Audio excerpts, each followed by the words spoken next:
किसी के पैरों पर गिरकर कामयाबी पाने से बेहतर है अपने पैरों पर चलकर कुछ बनने की ठान लो। जो व्यक्ति अपनी गलतियों के लिए खुद से लड़ता है उसे दुनिया में कोई नहीं हरा सकता। दोस्तों नमस्कार, ओम नमः शिवाय। मैं पंडित धर्मेंद्र पांडे आपका आपके YouTube channel vastu and astrology में स्वागत करता हूं। दोस्तों आज का वीडियो मैं लेकर आया हूं कुंभ राशि वालों के बारे में। कुछ बड़ा होने वाला है कुंभ राशि वालों की ज़िंदगी में।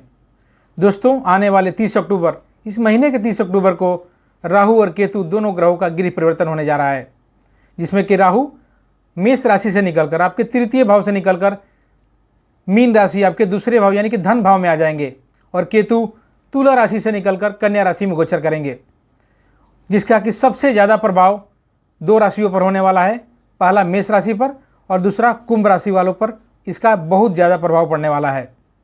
इसीलिए दोस्तों मैंने कहा था कि कुछ बड़ा होने वाला है कुंभ राशि वालों के। तो आज के इस वीडियो में हम जानेंगे कि राहु जब आपके तृतीय भाव में थे तो उन्होंने आपको क्या दिया। साथ ही साथ जब राहु का घर परिवर्तन हो जाएगा, आपके दूसरे भाव यानी कि धन भाव में आ जाएंगे, तो आपको क्या शुभ और अशुभ प्रभाव आपकी ज़िंदगी पर पड़ने वाला है। पहले तो बता दूं दोस्तों कि जब राहु और केतु का घर परिवर्तन होता है तो ये एक स्थिति में 18 महीने के लिए रहते हैं और 18 महीने हमारी ज़िंदगी का एक बहुत बड़ा हिस्सा होता है। तो आज के इस वीडियो में जानेंगे कि राहु का जो 18 महीने के लिए क्या स्थिति रहेगी और उसका शुभ और अशुभ प्रभाव आपकी ज़िंदगी पर क्या पड़ेगा। साथ ही साथ अशुभ प्रभाव के लिए क्या ऐसा उपाय करें जिससे कि आपका कल्याण हो। तो दोस्तों आगे बढ़ते हैं। इससे पहले मैं बता दूं कि आज का जो फलादेश है ये आपकी चंद्र राशि जन्म की राशि पर आधारित है। साथ ही साथ इसे लग्न की राशि से भी देख सकते हैं। आगे बढ़ते हैं। दोस्तों राहु और केतु दोनों का घर परिवर्तन 30 अक्टूबर को होने जा रहा है, जिसमें कि राहु आपके तृतीय भाव से निकलकर आपके द्वितीय भाव यानी कि धन भाव में जाएंगे और केतु तुला राशि से निकलकर कन्या राशि में गोचर करेंगे। केतु जो है उल्टा चाल चलते हैं, ये पीछे की तरफ आते हैं, ये कन्या राशि में गोचर करेंगे दोस्तों। और ये जो स्थिति है राहु और केतु की, ये अगले 18 महीने तक ऐसे ही बनी रहेगी दोस्तों। राहु और केतु किसी भी राशि में 18 महीने तक रहते हैं।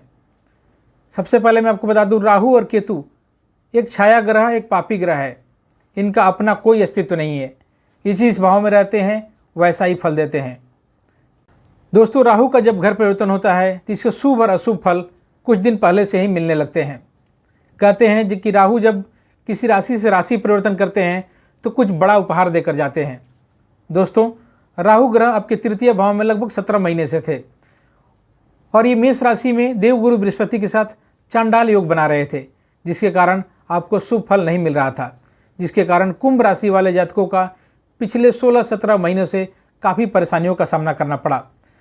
राहु की पंचम दृष्टि जब आपके सप्तम भाव में पड़ी, राहु की 3 महत्वपूर्ण दृष्टियाँ होती हैं, पंचम, सप्तम तथा नवम। तो राहु की जब पंचम दृष्टि आपके सप्तम भाव में पड़ी तो सप्तम भाव होता है दाम्पत्य जीवन का, वैवाहिक जीवन का।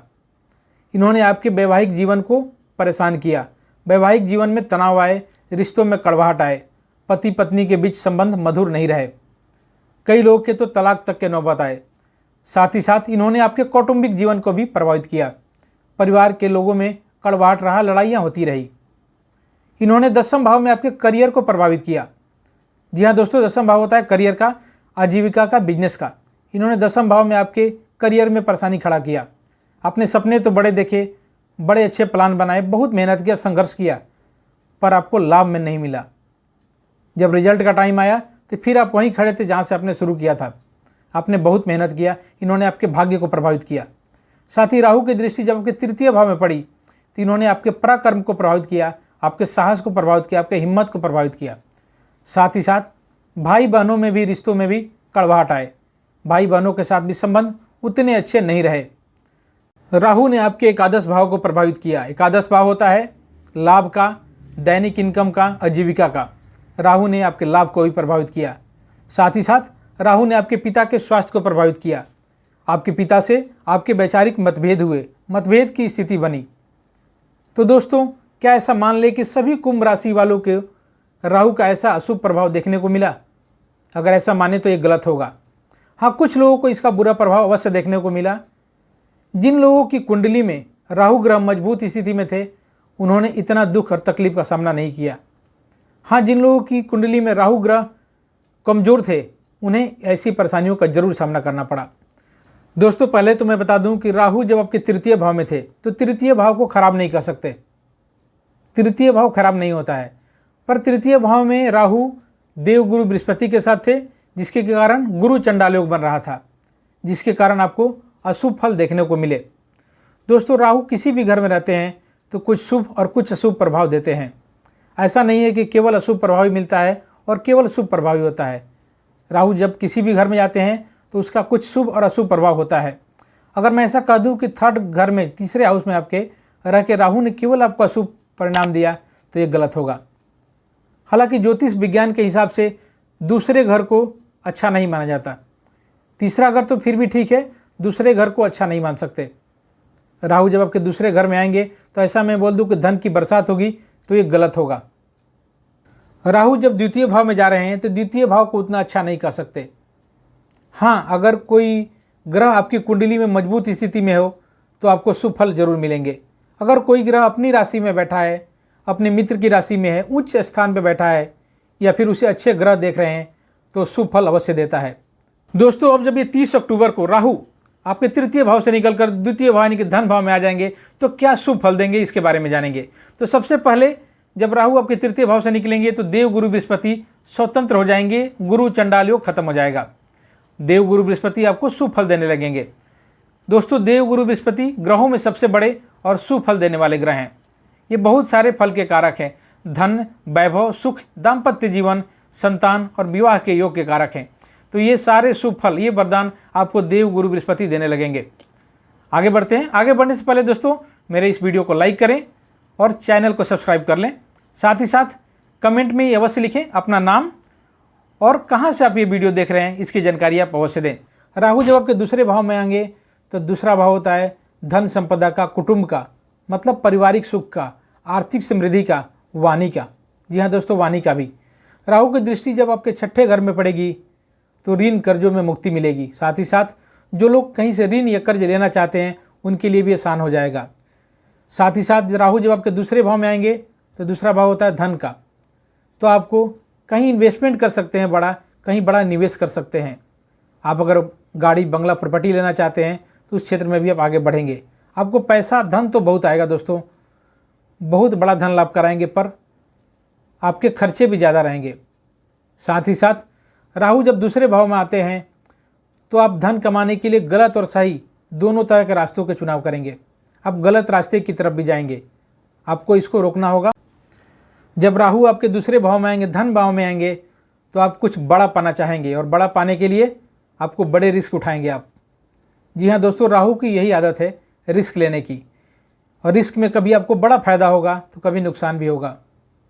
आप शेयर बाजार, लॉटरी में कोई बड़ी रकम जीत सकते हैं, लेकिन राहु जो है खर्च भी बड़ा कराते हैं, बड़े बड़े खर्च कराएंगे। आपको अपने ऊपर और अपने खर्चों पर, दोनों पर नियंत्रण रखना होगा। साथ ही किसी अच्छे निवेश की तरफ जाना होगा आपको, जो कि आपको सिक्योर इसका लाभ दे। ऐसा नहीं कि ज़्यादा लालच के चक्कर में गलत जगह पे निवेश कर दिया। अच्छे निवेश की तरफ आपको जाना होगा। राहु जब आपके दूसरे भाव में आएंगे, धन भाव में आएंगे, तो आपको अपनी वाणी पर नियंत्रण रखना होगा। जी हाँ दोस्तों, राहु जब दूसरे भाव में आते हैं तो लोग बहुत झूठ बोलने लगते हैं, बिना कोई कारण के अनावश्यक झूठ बोलने लगेंगे, या फिर हो सकता है कुछ ज़्यादा ही सच बोलने लगे। दोनों ही परेशानी का घर है। अगर आप ज़्यादा ही सच बोलने लगेंगे तो आपके परिवार के लोगों में, मित्रों से भी विवाद हो जाएगा। बहुत बार शर्म और लिहाज के कारण भी रिश्ते चलते हैं। अगर आप किसी को सच बोल दें कि मैं आपकी बात क्यों सुनूं, मेरा उससे क्या फ़ायदा है, तो विवाद तो होगा ही ना। तो राहु जो है उन्हें आज़ादी, साहस, पराक्रम, लीडरशिप यही पसंद है, यही करते हैं वो। तो आपको अपनी वाणी पर नियंत्रण रखना होगा, नहीं तो आपके शत्रु बढ़ जाएंगे, दोस्त भी दुश्मन हो जाएंगे। अगर आप ज़्यादा सच बोलेंगे तो आपको बर्बाद होने में ज़्यादा समय नहीं लगेगा, इस बात का ध्यान रखिएगा दोस्तों। राहु की 5वीं दृष्टि जब आपके छठे घर में पड़ेगी तो आपके शत्रुओं का नाश होगा, आपके कर्जे कम होंगे। जी हाँ दोस्तों, शत्रु परास्त होंगे, आपके कर्जों में कमी आएगी। राहु अभी आपके धन भाव में है, मीन राशि में है, और मीन राशि के स्वामी ग्रह होते हैं देवगुरु बृहस्पति। तो अगर आपकी कुंडली में देवगुरु बृहस्पति मजबूत स्थिति में, अच्छे भाव में है, तो इसके शुभ फल आपको अवश्य मिलेंगे। वैसे तो गुरु अभी गोचर में अच्छा कर रहे हैं, अच्छा चल रहे हैं, साथ ही साथ मित्रता में भी हैं, तो इसके शुभ परिणाम आपको अवश्य मिलेंगे। जो लोग नौकरी में हैं और वो मेहनत करेंगे तो उन्हें प्रमोशन के भी योग बनेंगे, उनको बहुत जल्द प्रमोशन मिलेगा। साथ ही साथ जो लोग विदेश जाना चाहते हैं राहु उन्हें भी फायदा कराएंगे। साथ ही राहु जब आपके दूसरे भाव में आएंगे तो आपको स्वास्थ्य लाभ कराएंगे।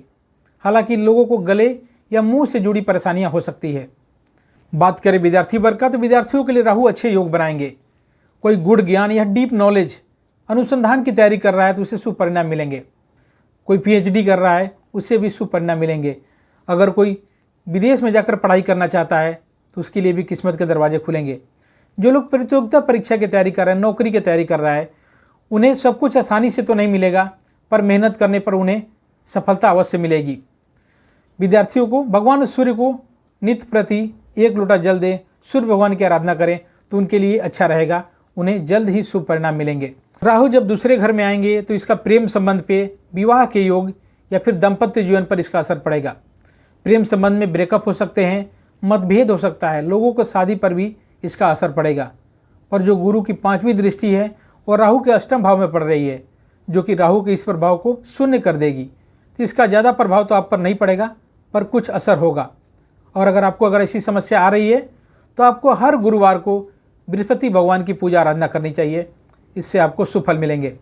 जो लोग घर, प्लॉट, वाहन या फिर मकान खरीदना चाहते हैं उन्हें भी राहु परेशान करेंगे। ऐसा नहीं है कि आपका काम नहीं होगा, पर आपको मेहनत ज़्यादा करना होगा, परिश्रम ज़्यादा करना होगा।